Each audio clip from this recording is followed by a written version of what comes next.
प्रसंग चल रहा है कि धीरे धीरे रे मना और धीरे सब कुछ हो। आज नाम लिया है, किसी ने 6 महीने हो गए, किसी ने सतनाम मिल गया है, किसी को प्रथम मंत्र मिला है, और किसी ने 10 महीने हुए हैं, किसी ने 1 वर्ष हो गया, किसी ने 2। जिन भक्तों को 1 वर्ष से ज़्यादा हो गया, 2 वर्ष हो गए हैं, आज उनके सुख सुनना, उनके मुंह का थूक सूख जाएगा अपने सुख बताते बताते। इतने सुख देता है परमात्मा।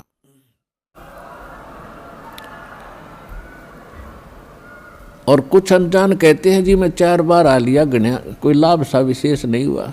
ये उसके लिए प्रार्थना है कि धीरे धीरे रे मना, धीरे सब कुछ हो, माली सींचे 100 गड़ा समय आए फलो। और दूसरा कारण ये होता है, सतगुरु के दरबार में भाई कमी कहे की ना, अनसा मौज नहीं पावता है तेरी चूक चाकरी मां। इस सच्चे दरबार में किसी चीज की कमी नहीं है। यदि आपको कोई राहत परमात्मा से नहीं मिल पा रही है तो आपका कनेक्शन ठीक नहीं है। अपने आत्माओं जैसे एक मेन लाइन आई है बिजली के तारों की, और वहाँ से पूरी कॉलोनी को कनेक्शन मिला हुआ है, और किसी एक व्यक्ति का पंखा नहीं चल रहा या मोटर नहीं चल रही या कोई भी आइटम नहीं चल रहा, तो उसका कोई और कारण हो सकता है। या तो पंखा खराब हो सकता है या मोटर खराब हो सकती है, उसको चेक कराओ। और सारा ही व्यवस्था नहीं चल रही कोई भी, तो आपका कनेक्शन ठीक नहीं है। तो यहाँ एक बहुत बड़ी हम गलती करते हैं कि मर्यादा ना रख के भगवान का हम आशीर्वाद प्राप्त नहीं कर पाते, जिस कारण से आप जी का वो कनेक्शन कट जाता है। कहते परमात्मा कहते औखद खावे और पत्थर है, औखद खावे और पत्थर रखे और तब पावे मोक्ष। जैसे दवाई लेते हैं, औषधि लेते हैं, तो उसके साथ कुछ परहेज भी होते हैं। तो इस मार्ग में परहेज कंपलसरी है, परमात्मा के इस मार्ग में। और परहेज वही हैं जो हमने वैसे ना करने चाहिए। बीड़ी, शराब, मांस, तम्बाकू, अन्य देवताओं की पूजा, ये तो वैसे ना करनी चाहिए। बताओ और परहेज क्या है? तो इस करके ये तो अवश्य रखने ही पड़ेंगे यदि आपने भगवान से लाभ लेना है और मोक्ष प्राप्ति करनी है। तो कहने का भाव ये है कि नाम जिन्होंने ले लिया, धीरे धीरे सब काम होंगे। थोड़ा समय दो दाता को, इतने उतावले ना हो। जैसे एक कहता है जी मैंने नाम लिया, मेरा सारे सुख हो गए, तो इसके अब दूसरा कहता है जी मैं 4 बार आ चुका हूँ, अभी तक विशेष राहत मिली नहीं है। पुण्यात्माओं, ये परमात्मा का मार्ग है, इसके लिए आपने ये ध्यान रखनी पड़ेंगी जो बातें दास बता रहा है। अब जैसे किसी का कोई रोगी है और उसको एक्सीडेंट हो गया किसी का, और उससे ब्लड निकल रहा है, रक्त, और उधर से टांग टूट गई, उस पीड़ा भी बहुत घनी हो रही है। तो डॉक्टर सबसे पहले उस स्थान को ऑपरेशन या किसी कारण से ठीक करेगा जहाँ से ब्लड निकल रहा है। अगर उसका ब्लड निकल गया तो मृत्यु हो जाएगी, और वो उस तरफ ध्यान नहीं देगा कि टांग टूट रही है और ये रो रहा है, चिल्ला रहा है कि मुझे पीड़ा है। डॉक्टर इलाज भी कर रहा है और वो ये सोच रहा है कि डॉक्टर का ध्यान को नहीं, मैं मर गया, मेरी तो टांग टूट गई। लेकिन डॉक्टर पागल नहीं है। डॉक्टर पहले देख रहा है कि ये करना आवश्यक है, ये टांग तो बाद में जुड़ जाएगी, इस तरह मरा नहीं गा ये। तो इसी प्रकार आपके जिन्होंने दीक्षा ले ली है और जिनके ऊपर कोई ऐसी आपदा आनी है कि आपकी मृत्यु होनी हो, तो पहले परमात्मा उस मृत्यु को रोकेगा। बाकी संसारिक सुख तो फिर आपका ढेर लगा देगा, आपका जीवन एक्सटेंड हो गया था। तो इस बात को आप ध्यान रखना, यह कोई बालकों का लेख नहीं है, और इतने एक मनुष्य जीवन का मिलना हंसी खेल नहीं है। एक सांस भी मनुष्य जीवन की मिलना आपको बालकों का खेल नहीं है, और ये आपको 100-150 वर्ष एक्सटेंड कर देता है ये परमपिता ये पूर्ण परमात्मा है।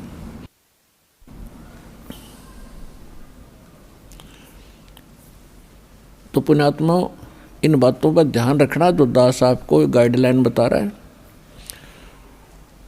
तो इस प्रकार जिनको राहत नहीं मिल रही है वो ये ना सोचो भगवान का ऑपरेशन चालू नहीं है।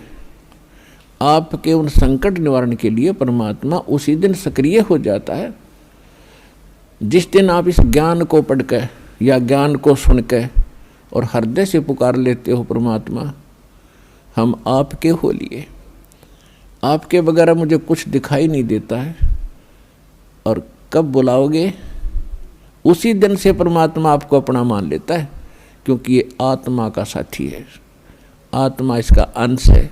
चाहे वो किसी धर्म में है, चाहे किसी मजहब में है, या किसी प्राणी के शरीर में है, कुत्ते गधे सूअर के शरीर में है।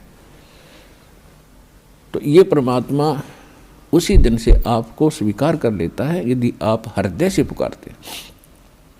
और जिस समय नाम ले लेते हो फिर तो बातें खत्म हो जाती है कि आपके कोई सुनवाई ना हो या आपके संकट दूर ना हो।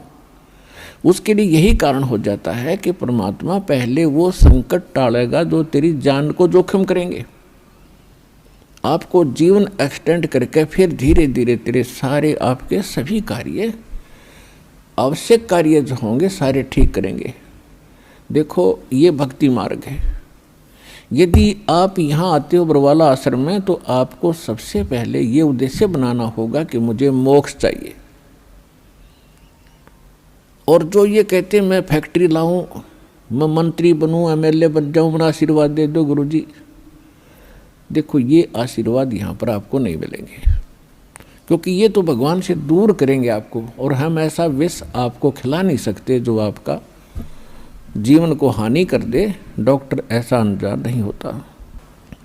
इसका कारण ये है कि जैसे कोठी बंगले आपको दे भी देगा भगवान तो आप परमात्मा से कोसों दूर होगे। और फिर क्या बताते हैं, सर्व सोने की लंका थी वो रावण से रणधीरम, एक पलक में राज विराजीव जम के पड़े जंजीरम। सारी सोने की लंका बख्श दी थी उसको, सारा लंका सोने की बनाए बैठा था। और उस समय तो कई कई हजार, 20-20, 30-30 हजार वर्ष की उम्र होती थी। तो उसने त्याग को सोचना कोई बड़ी बात नहीं थी, कभी ना मरूं, 30-40 हजार वर्ष जीऊँगा, क्योंकि सतयुग में लाख वर्ष की आयु होती है। और त्रेता में भी स्टार्ट के अंदर 40, 50, 30 और लास्ट में कम हो जाती है। तो रावण के मन में ये खरपतवार पैदा हो जाना, क्या भी नहीं मरूंगा, ठाठ तो कोठी बना ली, दो कोई मंजिल की अटारियाँ बना रखी हैं। जैसे आजकल ये 20-20, 30-30 मंजिल के बनाते हैं मकान, वो तो 100 मंजिल के बनाए बैठा था, 200 के, इतना कुबद्दी था। और सारे सोने के, ईंट और गारा सोने की, लिपाई सोने की। और उसने भी ये सोच रखा था भी नहीं मरूं, ऐसा बक्कल उतरा, सह परिवार नष्ट हो गया।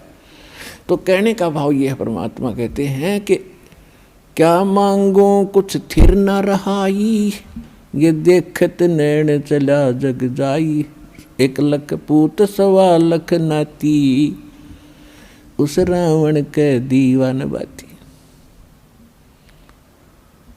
परमात्मा कहते क्या मांगू, हमें बताते हैं कि क्या मांगोगे।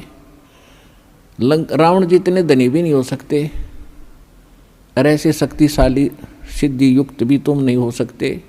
और उसकी क्या दुर्गति हुई, और क्या मांगना चाहिए परमात्मा से। भक्ति दान गुरु दीजियो देवन के देवाओ, जन्म पाया भूलूं नहीं करहूं पद सेवा हो।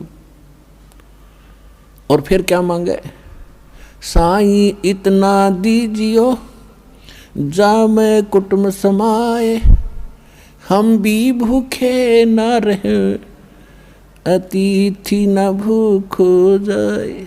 इससे अधिक मांगने की आवश्यकता नहीं भगवान से। अब परमात्मा ने सारा पता है कि इस बच्चे को क्या आवश्यकता है और कौन सा वस्तु देना अनिवार्य है, और कौन सी वस्तु ये मांग रहा है, इसके लिए ये फायदेमंद है कि नहीं। जैसे डॉक्टर के ऑपरेशन यानी उपचार के अंदर रोगी ने अपनी नहीं चलानी चाहिए, डॉक्टर की ही चले, जब डॉक्टर होगा तो सही हो। और डॉक्टर के उपचार के अंदर बीच में कोई टांग अड़ाता है अपनी कि नहीं मत ऐसे कर दो ऐसे कर, तो वैसे करवा ले, लेकिन उसे लाभ कुछ नहीं होगा, वो रोग नहीं कटेगा। तो इस प्रकार से आप जिस दिन यहाँ आ जाते हो आप उपचाराधीन हैं, और आपका रोग कौन सा है?